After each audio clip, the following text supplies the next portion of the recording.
Hi guys, my name is Bharat and welcome to Foundation Class 10th course. तो इस foundation के course में हम आपको वीडियो लेक्चर्स प्रोवाइड करवा रहे हैं। वीडियो लेक्चर्स जो कि YouTube और हमारी ऐप टेस्ट प्रेप दोनों पर अवेलेबल हैं। साथ ही साथ आपको जितने भी daily practice paper, mock test वगैरह हम लोग दे सकते हैं, वो आपको फ्री ऑफ कॉस्ट दिए जा रहे हैं। और ये प्रैक्टिस पेपर वगैरह क्योंकि YouTube पर ये अवेलेबल नहीं हो सकते, इसलिए ये हमारी ऐप टेस्ट प्रेप पर अवेलेबल हैं। तो वहाँ से जाके आप फ्री ऑफ कॉस्ट उसको एक्सेस कर सकते हैं। चाहे आप CBSE बोर्ड से हैं, UP बोर्ड से हैं, MP बोर्ड से हैं या किसी भी और बोर्ड से हैं, ये फाउंडेशन कोर्स आपके लिए बना है। तो इस फाउंडेशन कोर्स में हम लोग बिल्कुल बेसिक, बिल्कुल ज़ीरो लेवल से चीज़ें स्टार्ट करेंगे और जितने भी डेली लाइफ के एग्जाम्पल्स ले सकते हैं उनके साथ चीज़ों को समझने की कोशिश करेंगे। तो चलिए स्टार्ट करते हैं यहाँ पर वीडियो को।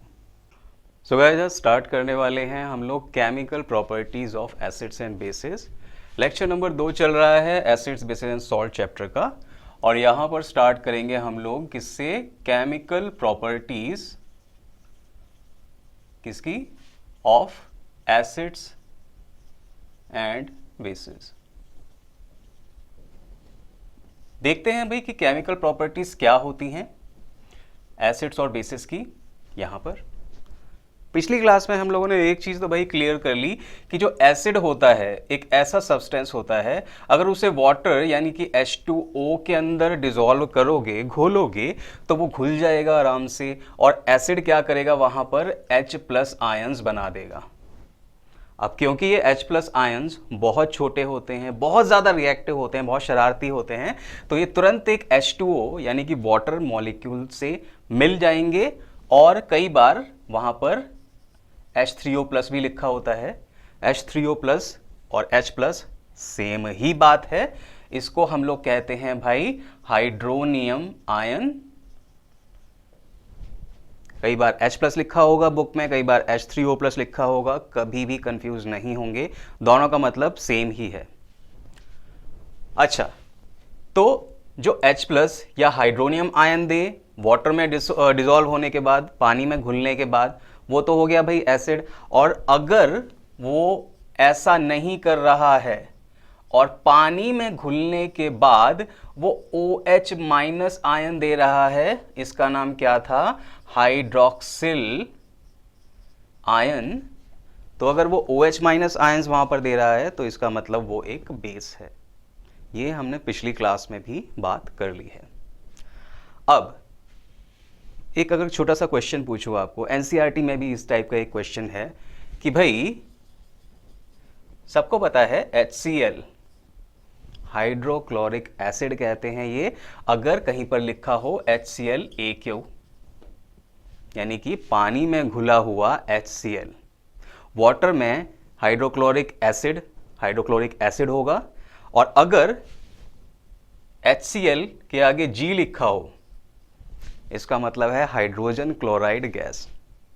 क्योंकि ये एसिड नहीं है, तो क्यों नहीं है ये देख लेते हैं। अगर क्वेश्चन कोई आपसे पूछता है कि HCl इज एसिड और नॉट, तो आप कहोगे भाई कि यहां पर ये HCl एसिड नहीं है, एसिडिक है पर एसिड नहीं है। एसिड बना सकता है अगर पानी में घुले तो, वैसे नहीं है ये। क्या मतलब हुआ इसका? देखो, ये है एसिड, ठीक है, और ये है एसिडिक कंपाउंड, और जब ये पानी में जाएगा, वाटर के अंदर डिसॉल्व होगा, तो ये ब्रेक हो जाएगा दो हिस्सों में। ये तो रहा आपका H+ और ये रहा दूसरा हिस्सा। ये जो H+ है यही आपके लिए ज़रूरी है किसी भी चीज़ को एसिड या बेस कहने के लिए। जहाँ पर H+ आयंस ज़्यादा होंगे एसिड, और जहाँ पर लेट्स से OH- ज़्यादा होंगे तो बेस। सिंपल सी बात है, सिंपल सा फंडा, सिंपल सा लॉजिक है। ओके, तो HCl जब ड्राई HCl होता है या फिर गैसियस फॉर्म में होता है तो ये हाइड्रोजन क्लोराइड है, ये हाइड्रोक्लोरिक एसिड नहीं है। क्योंकि जब ये पानी में घुलेगा उसके बाद ही ये ब्रेक होगा और उसके बाद ही H+ निकलेंगे, और H+ निकलेंगे तब चीज़ एसिडिक होगी, वरना नहीं होगी। ओके, सो यहाँ हम बात कर रहे हैं एसिड्स और बेस क्या थे या क्या हैं। अच्छा, अब आगे बढ़ते हैं थोड़ा और चीज़ों को देखते हैं कि भाई अगर HCl की बात कर ही रहे हैं तो HCl में होगा क्या। पानी में जब इसे डिसॉल्व किया जाएगा HCl को, तो मान लो कि 100 इसके मॉलिक्यूल आपने लिए थे शुरुआत में, 100 मॉलिक्यूल्स लिए थे, तो अब मैं H+ नहीं लिख रहा हूं क्योंकि यहां पर H2O है ना, तो इसके साथ मिला के H+ H3O+ बना देता है, तो वही लिख रहा हूं। आप चाहते तो यहां पर इस H2O को हटा के H+ भी लिख देते, कोई फर्क नहीं पड़ता वहां पर। तो H3O+ बनेगा और यहां पर Cl- बनेगा। तो शुरुआत में अगर आप 100 मॉलिक्यूल HCl गैस के ले रहे हो, तो ये आप ले रहे हो इनिशियली, तो मैं I लिख देता हूं। इनिशियली का मतलब शुरुआत में। इतने अगर आपने लिए तो यहां पर 0 0 थे। जैसे ही आप इसको पानी में डिसॉल्व करोगे तो फाइनली आपको क्या मिलेगा, यहां पर कुछ नहीं बचेगा, और वो 100 HCl जो थे 100 H+ और 100 Cl- में कन्वर्ट हो जाएंगे, बदल जाएंगे या फिर ब्रेक हो जाएंगे। तो शुरुआत में ऐसे 100 लिए आपने और 100 से 100 H+ या फिर H3O+, एक ही बात है, और 100 Cl- आपको मिल गए। सिंपल सी बात है। अब एक और एसिड ले लेते हैं। दूसरा एसिड हमने उठाया और देखा कि CH3COOH, नाम क्या होता है भाई इसका, एसिटिक एसिड। सिरका, विनेगर, उसमें यही एसिड होता है। तो अब आपने ये लिया और इसके भी आपने 100 मॉलिक्यूल्स, 100 मॉलिक्यूल इनिशियली लिए। शुरुआत में आपके पास 100 मॉलिक्यूल थे और उनको जब आपने डिसॉल्व किया तो सोच तो रहे थे कि भाई 100 के 100 डिसोसिएट हो जाएंगे, टूट जाएंगे और 100 ये बनेंगे, पर ऐसा हुआ नहीं। तो शुरुआत में यहां पर 100 थे, यहां पर 0 0। फाइनली क्या हुआ, डिसॉल्व करने के बाद यहां पर 90 ब्रेक ही नहीं हुए, सिर्फ और सिर्फ 10 मॉलिक्यूल CH3COOH यानी कि एसिटिक एसिड के ब्रेक हुए। और जब सिर्फ 10 ब्रेक हो रहे हैं तो इसके भी 10 और 10 बनेंगे या नहीं बनेंगे, जरूर बनेंगे। तो कुछ एसिड तो होते हैं जो वाटर में डालने के बाद, पानी में डालने के बाद कंप्लीटली डिसोसिएट हो जाते हैं, पूरी तरह ब्रेक हो जाते हैं। इनको डाला और ब्रेक हो गए ये H+ और दूसरे पार्ट में एनायन पार्ट में। लेकिन हर एसिड के साथ ऐसा हो जरूरी नहीं है। तो ये वाला जो है हमारा CH3COOH, अगर इसके आपने शुरुआत में 100 मॉलिक्यूल्स लिए तो जरूरी नहीं है कि 100 के 100 ब्रेक होकर 100 H+ या H3O+ और 100 Cl- बना देंगे, ऐसा जरूरी नहीं है। इसके कुछ ही पार्ट को वाटर में डिसोसिएट होने का सौभाग्य प्राप्त होता है और कुछ ही वहां पर H+ आपको मिलेंगे। जितना एक्सपेक्ट कर रहे होगे ना उतना नहीं मिलेगा, इस केस में मिलेगा। अब एक चीज याद रखनी है अपने को कि जब भी हम एसिड्स के बारे में बात करते हैं तो स्ट्रॉन्ग एसिड का मतलब ज्यादा H+, वीक एसिड का मतलब कम H+। तो हम लोग क्या करते हैं, एसिड्स को और बेसिस को डिवाइड कर सकते हैं। हम एसिड्स को कैसे डिवाइड कर सकते हैं, या तो एसिड होते हैं स्ट्रॉन्ग एसिड या तो होते हैं वीक एसिड्स। दो टाइप के एसिड्स होते हैं। स्ट्रॉन्ग वाले कौन से होते हैं, जो लैब में आपने ज्यादातर देखे होंगे, राइट। HCl आपने देखा है स्ट्रॉन्ग एसिड है, HNO3 आपने देखा है स्ट्रॉन्ग एसिड है, और H2SO4 आपने देखा है स्ट्रॉन्ग एसिड है। और इस सेक्शन में NCERT ने इतने ही दे रखे हैं तो ज्यादा नहीं बढ़ते। वीक एसिड कौन सा है भाई, वीक एसिड है CH3COOH, और इतना वीक भी है, इतना वीक होता है कि हम लोग इसे खा भी सकते हैं। H2SO4 को खाने की कोशिश मत करना कभी भी, चाहे वो कितना भी डाइल्यूट आपको मिले। ओके, तो स्ट्रॉन्ग एसिड और वीक एसिड कैसे होते हैं कि कुछ तो एसिड कंप्लीटली ब्रेक हो जाते हैं और कुछ एसिड कंप्लीटली ब्रेक नहीं होते हैं। तो जितने एक्सपेक्ट कर रहे होते हैं उतने H+ आयंस या H3O+ आयंस नहीं मिलते हैं वहां पर। तो एसिड्स को हम लोग दो पार्ट में डिवाइड कर सकते हैं। जो भी आपकी लेबोरेटरी में एसिड्स हैं उनको दो कैटेगरी में आप डिवाइड कर सकते हो, या तो आप बोलोगे स्ट्रॉन्ग एसिड हैं या तो बोलोगे वीक एसिड हैं। सही। अब ये वाला जो पार्ट है वो एनसीईआरटी में नहीं दिया हुआ है, बट आपको समझना ज़रूरी है, क्योंकि पीएच वगैरह जब हम लोग बात करेंगे और इस चैप्टर में आगे भी काफ़ी बात करेंगे तो वहाँ पे आपको मैं बोलूँगा कि स्ट्रॉन्ग एसिड या वीक एसिड, तो आपको ये चीज़ें पता होनी चाहिए यार। बहुत नॉर्मल और बहुत छोटा सा पार्ट है ये, तो मुझे लगता है कि आपको पता होना चाहिए।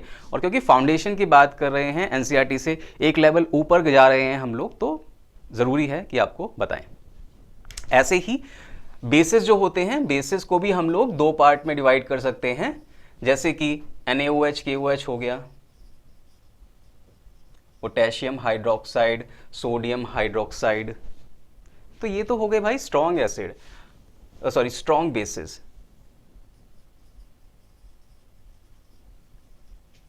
और दूसरे होते हैं भाई, जैसे कि अपना हो गया NH4OH, इसे कहते हैं अमोनियम हाइड्रोक्साइड।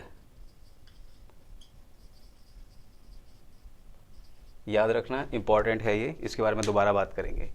और हो गया अपना MgOH2, मैग्नीशियम हाइड्रोक्साइड। तो ये वीक एसिड हो जाते, सॉरी वीक बेस होते हैं। अब मैंने अमोनियम हाइड्रोक्साइड के बारे में बताया कि भाई ये थोड़ा यूनिक है, इंपॉर्टेंट है। क्यों? क्योंकि नॉर्मली आप देखोगे कि जब भी जो बेसिस के बारे में बात कर रहे होते हैं, एक तो OH माइनस वाला पार्ट विजिबल होता है अपने को, और दूसरा जो पार्ट होता है वो होता है मेटल का। सोडियम मेटल है, पोटेशियम मेटल है, कैल्शियम हाइड्रोक्साइड होता वो भी मेटल होता, और मैग्नीशियम भी एक मेटल है। पर NH4 अमोनिया जो होता है और अमोनियम जो होता है, या फिर जिसको बोलते हैं कई बार NH4+, ये पार्ट जो है मेटल नहीं है। तो ये ऐसा बेस है जहाँ पर मेटल हाइड्रोक्साइड नहीं है वो बेस, तो इसलिए यूनिक हो जाता है। और वीक बेस है। अच्छा, तो वीक बेस का मतलब क्या है? स्ट्रॉन्ग बेस का मतलब यहाँ पर क्या है? वीक बेस का मतलब है कि भाई जब इन्हें पानी में डालोगे, वाटर में डिसॉल्व करोगे, तो ये पूरी तरह नहीं टूटेंगे, ये वाले कंप्लीटली डिसोसिएट हो जाएंगे। तो इसका मतलब अगर आपने NaOH को लिया है तो NaOH, जब इसको वाटर में डालोगे आप तो Na+ मिलेगा, OH- मिलेगा, और अगर आपने शुरुआत में 100 लिए हैं तो ये 100 मिल जाएंगे आपको। लेकिन अगर कहीं आपने NH4OH ले लिया, सोडियम हाइड्रोक्साइड, तो आपको ये मत एक्सपेक्ट करना कि 100 NH4+ मिलेंगे और 100 OH- मिलेंगे। इसमें से 10 ही डिसोसिएट हो पाएंगे, ब्रेक हो पाएंगे, 10 OH- मिलेंगे आपको। ये तो मैं बस एक रफ एस्टिमेट बता रहा हूँ, ज़रूरी नहीं है कि हमेशा 10% ही डिसोसिएट होंगे वहाँ पर। तो इस भूल में मत रहिएगा कि सिर्फ सर ने बताया था कि 10% डिसोसिएट होते हैं तो 10% वाले सारे वीक बेस हो गए। ओके, अच्छा, तो इस सेक्शन में एनसीईआरटी में दिया हुआ है knowing acids and bases in our laboratory. तो जो एसिड्स एंड बेस हमारी लेबोरेटरी में होते हैं वो हमें जानना ज़रूरी है। क्यों? क्योंकि 99% ऑफ द टाइम आप इन्हीं एसिड्स और बेसिस के साथ क्लास 10th में एक्सपेरिमेंट करते हो। तो पता होना चाहिए कि स्ट्रॉन्ग एसिड कौन सा है, वीक एसिड कौन सा है, किस एसिड को बहुत ज़्यादा कॉशन के साथ, बहुत ज़्यादा सावधानी के साथ हमें एक्सपेरिमेंट करना चाहिए, बरतना चाहिए। तो इसलिए एनसीईआरटी ने ये टॉपिक जो है इस हिसाब से डालकर वहाँ पर बनाया हुआ है। ओके, तो समझ में आया कि स्ट्रॉन्ग एसिड जो होते हैं वो कंप्लीटली डिसोसिएट हो जाते हैं, वीक एसिड जो होते हैं कंप्लीटली डिसोसिएट नहीं होते हैं। ऐसे ही स्ट्रॉन्ग बेस पानी में डालने पर कंप्लीटली डिसोसिएट हो जाएंगे, वीक बेस नहीं होते हैं। अच्छा, अब एक काम कर लेते हैं, यहां से एक छोटा सा और टॉपिक है, acidity of basis and basicity of acids. ये क्या होता है भाई? जब एसिड ब्रेक होते हैं तो पर मॉलिक्यूल वो कितने H+ आयंस या हाइड्रोनियम आयंस दे रहे हैं, वो उसकी बेसिसिटी हो जाते हैं।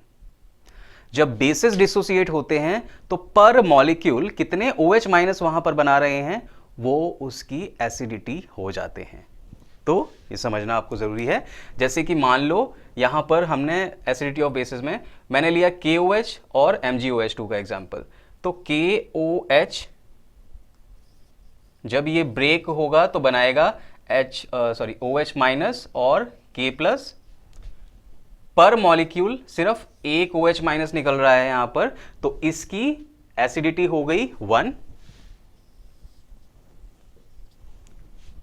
दूसरी तरफ अगर लेते हैं MgOH2, मैग्नीशियम हाइड्रोक्साइड इसका नाम होता है, कई बार मिल्क ऑफ मैग्नीशिया भी बोल देते हैं। इंपॉर्टेंट है क्योंकि जब हमें एसिडिटी होती है तो मिल्क ऑफ मैग्नीशिया का मिक्सचर हमको पिलाया जाता है। तो ऐसा कोई बहुत ज़्यादा स्ट्रॉन्ग बेस नहीं है, हार्मफुल भी नहीं है हमारे लिए, तो ये याद रखने वाली चीज़ है थोड़ा सा। मिल्क ऑफ मैग्नीशिया कहते हैं कई बार इसे, मैग्नीशियम हाइड्रोक्साइड केमिकल नेम है। तो जब ये ब्रेक होगा तो बनेगा भाई Mg2 plus 2 OH minus ions निकलेंगे यहां पर। 2 क्यों? क्योंकि इस पूरे मॉलिक्यूल में 2 OH माइनस निकलने का स्पेस है, स्कोप है, जगह है। तो 2 OH माइनस निकले तो इसकी एसिडिटी हो गई कितनी? 2। ऐसे ही अगर बात करते हैं HNO3 मतलब नाइट्रिक एसिड, जब ये ब्रेक होता है तो इसका एक मॉलिक्यूल ब्रेक होने पर एक H प्लस और एक NO3 माइनस ये बनता है। तो बेसिसिटी क्या हो गई इसकी? 1। और अगर H2SO4 की बात कर देते हैं तो H2SO4 में ऐसा नहीं है, वहां पर 2 H प्लस निकलेंगे पर मॉलिक्यूल, तो यहां पर इसकी बेसिसिटी हो गई 2। ओके, अगर आपको इसकी डेफिनेशन चाहिए तो number of H plus ions generated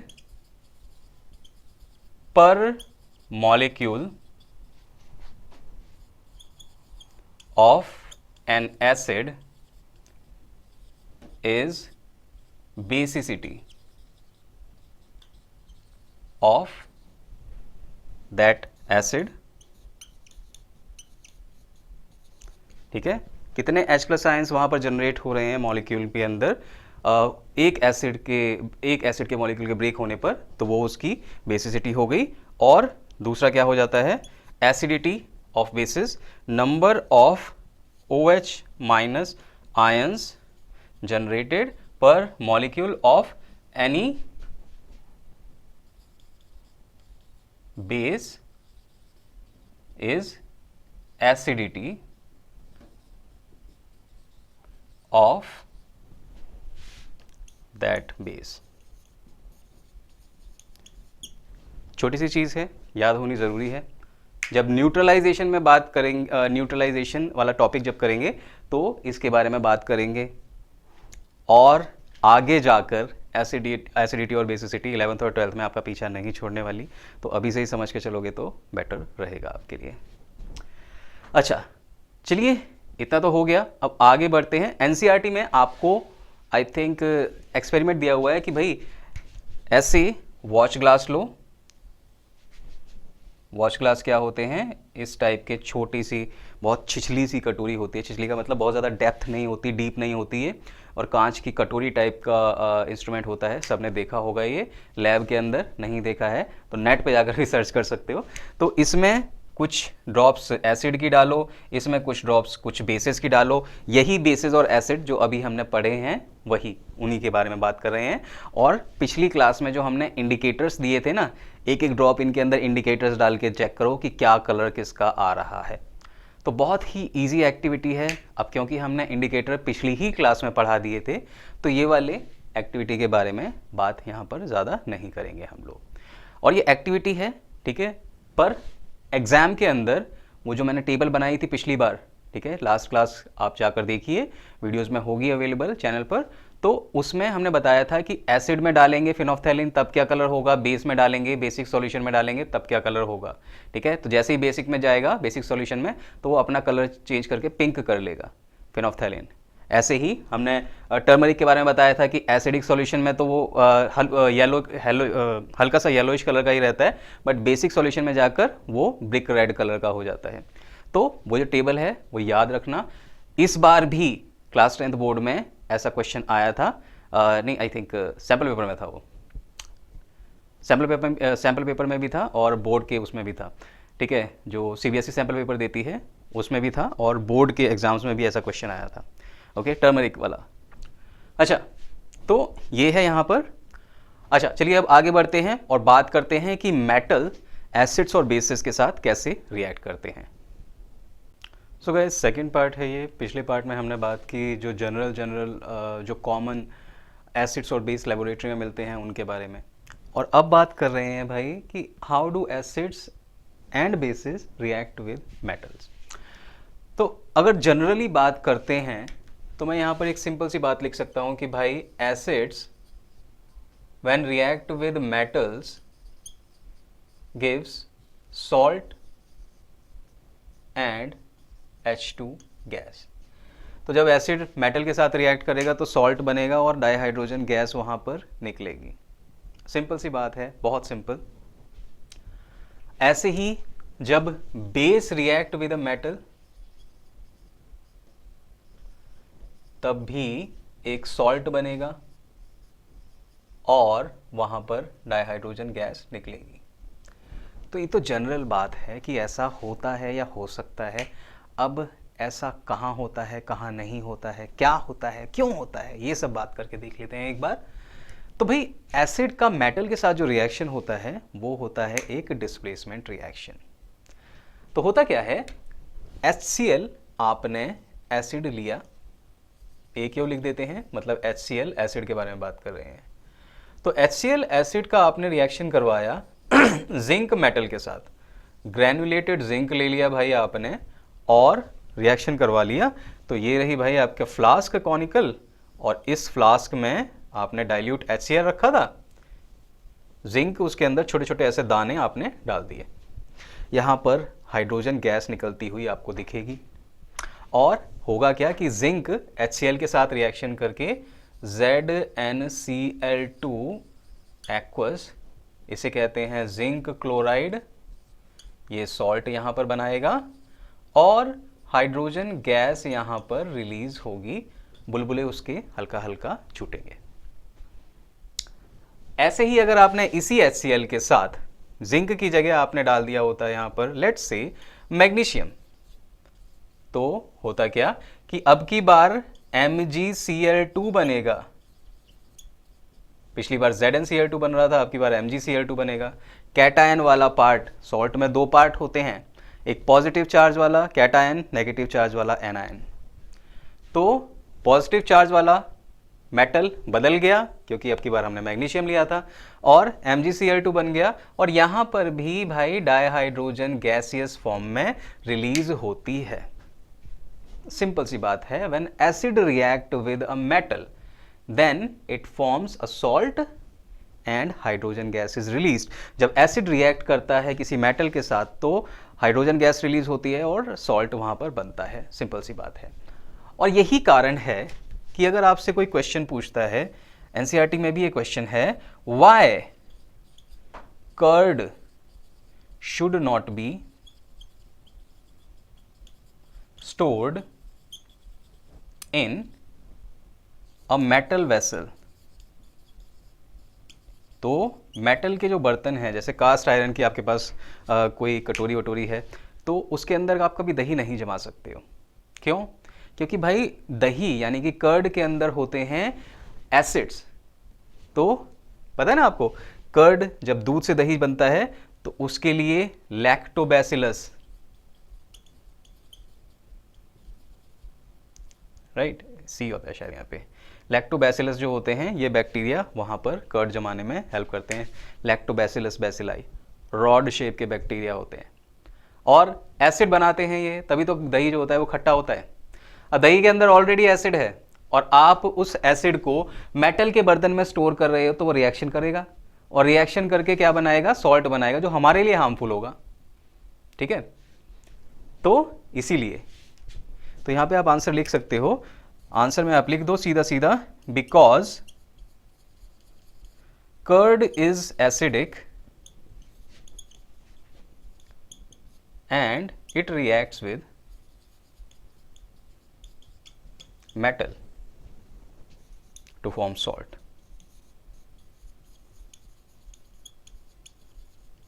ठीक है, अगर आपको कई बार लिखा हो तो कॉपर के वेसल में क्यों, भाई कॉपर भी तो यार एक मेटल ही है, तो वो भी तो रिएक्ट करेगा ही। तो यहाँ पर क्वेश्चन होता है कि कॉपर के वेसल में क्यों नहीं जमाना चाहिए दही, क्योंकि भाई उसके अंदर सॉल्ट होता है, और सॉल्ट उसके अंदर कर्ड के अंदर जो होता है एसिड होता है, और एसिड उस मेटल के साथ रिएक्ट कर जाएगा और हार्मफुल सॉल्ट बनाएगा हमारे लिए। ठीक है, तो ये है। अच्छा, अब अगर कोई और एक और क्वेश्चन पूछे कि do all metals give hydrogen gas with acids, तो क्या सारे के सारे मेटल जो हैं वो एसिड के साथ रिएक्ट करके हाइड्रोजन गैस बनाएंगे या हाइड्रोजन गैस देंगे? आपको क्या लगता है क्या होगा? एक बार सोचो, वीडियो पॉज करके 1 मिनट और इसका जवाब देने की कोशिश करो। Do all metal react with acid to give hydrogen?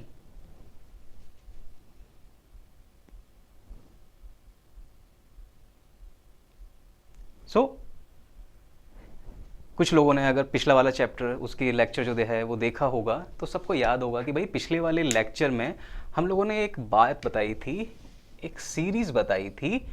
उस सीरीज़ में हमने बात की थी 3 दोस्तों की। एक तो थे भाई साहब दुबले पतले पोटेशियम, एक तो थे मोटे वाले कैल्शियम, और एक थी सुंदर सी लड़की हमारे पास हाइड्रोजन। तो बात की थी कि भाई पोटेशियम, सोडियम, पोटेशियम, कैल्शियम और हाइड्रोजन, इन तीनों एलिमेंट ने मिलकर कर दी हड़ताल। तो हुआ क्या? पोटेशियम सो लिया, लिया से लिथियम बेड पर। तो ये भाई साहब तो सबसे पहले थक गए हड़ताल में और जाके बेड पर सो गए। दूसरे भाई साहब जो थे कैल्शियम हट्टे कट्टे वाले, तो इनसे जब इनकी मांगे पूछी गई तो इन्होंने कहा कि कैल्शियम मांगे Mg मैग्नीशियम, आलू एल्यूमिनियम, जिंक आयरन लेना लेड। तो कैल्शियम से जब उनकी मांगे पूछी गई तो इन्होंने कहा कि कैल्शियम मांगे आलू जिंक आयरन लेना, और जब हाइड्रोजन से पूछी गई तो इन्होंने कहा हाइड्रोजन को से आ गया कॉपर। हाइड्रोजन को क्या पसंद है? लड़की है, लड़कियों को क्या पसंद होता है? सोना चांदी, राइट? ज़रूरी नहीं है ऐसा पर लड़कियां जो होती हैं ज्वेलरी वगैरह ज़्यादा पहनती हैं, तो इसलिए उनको सोना चांदी वाला वो बता दिया है। तो हाइड्रोजन को चांदी यानी कि Ag, सोना यानी कि Au, और प्लैटिनम राइट Pt। तो हाइड्रोजन को सोना चांदी प्लैटिनम या चांदी सोना प्लैटिनम ये चाहिए। तो ये बन गई भाई अपनी रिएक्टिविटी सीरीज़। तो एक बार देखते हैं क्या था रिएक्टिविटी सीरीज़ में, कैसे हम लोग याद रखेंगे कि कहाँ पर कौन सा मेटल किसी दूसरे मेटल को डिस्प्लेस कर सकता है सॉल्यूशन में से, कौन सा नहीं कर सकता है इस सीरीज़ से। तो क्या था? पोटेशियम सो लिया बेड पर, कैल्शियम मांगे आलू जिंक आयरन लेना, और जब हाइड्रोजन से पूछा गया हाइड्रोजन को चांदी सोना प्लैटिनम चाहिए। तो यहाँ पर एलिमेंट्स को, मेटल्स को घटती हुई रिएक्टिविटी के अकॉर्डिंग अरेंज कर दिया हमने। ऊपर से नीचे जाएंगे रिएक्टिविटी घटेगी, नीचे से ऊपर जाएंगे रिएक्टिविटी बढ़ेगी। ऊपर वाला एलिमेंट या मेटल नीचे वाले को उसके सॉल्यूशन से निकाल सकता है, ऐसा हमने बात की थी। और इसी को कंटिन्यू रखेंगे यहाँ पर, क्योंकि यहाँ पर हो रहा है एक डिस्प्लेसमेंट रिएक्शन। तो जब हमने जिंक को, जिंक है यहाँ पर, इसको रिएक्ट करवाया एसिड के साथ, जितने भी एसिड हैं हमने बात कर ली, उनके अंदर H+ आयन होते हैं, हाइड्रोजन होता है। हाइड्रोजन को वहाँ से भगाना, ऐसा कौन कौन कर पाएंगे भाई? ये सारे कर पाएंगे। क्यों? क्योंकि ये हाइड्रोजन से ज़्यादा रिएक्टिव है। तो अगर इन सारे एलिमेंट को रिएक्ट करवाओगे भाई किसी एसिड के साथ, तो सिंपल सी बात है कि ये हाइड्रोजन को वहाँ से भगा देंगे और हाइड्रोजन गैस निकल जाएगी। तो आपका इस क्वेश्चन पे आ जाते हैं कि क्या सारे मेटल हाइड्रोजन के साथ रिएक्ट कर जाएंगे और एसिड दे देंगे? नहीं जी, ये वाले जो मेटल हैं ये तो रिएक्ट नहीं करेंगे ना। तो ये वाले मेटल रिएक्ट नहीं करते हैं। तो यहाँ पे इसका आंसर सिंपल सा लिख सकते हो कि elements like silver, gold, platinum do not react with acid to form hydrogen gas. Generally ये एसिड के साथ नहीं रिएक्ट करते हैं। ओके, तो ये है यहाँ पर। लेकिन जब भी पोटेशियम, सोडियम इनके साथ रिएक्शन होगा तो हमेशा यार एक सॉल्ट बनेगा, और बनेगा, आपने मान लो HCl एक्वस ले लिया तो रिएक्शन के बाद एक सॉल्ट बनेगा। पोटेशियम के केस में बनेगा भाई KCl, सोडियम के केस में बनेगा भाई NaCl, लिथियम के केस में बनेगा भाई LiCl, बेरिलियम के केस में बनेगा बैरियम के केस में बनेगा भाई BaCl2, कैल्शियम के केस में बनेगा CaCl2, मैग्नीशियम के केस में बनेगा MgCl2। हर किसी की वैलेंसी के हिसाब से एनायन, जो कि यहाँ पर है नेगेटिव चार्ज वाला पार्टिकल, H+Cl- बनता है, तो एनायन ये है, कैटायन ये लगा देना, वैलेंसी के हिसाब से एडजस्ट कर देना, आपका सॉल्ट आ जाएगा कौन सा बनेगा वहाँ पर। और साथ में हाइड्रोजन गैस तो निकलेगी ही निकलेगी भाई, ये तो कॉम्प्लीमेंट्री है। तो ये है।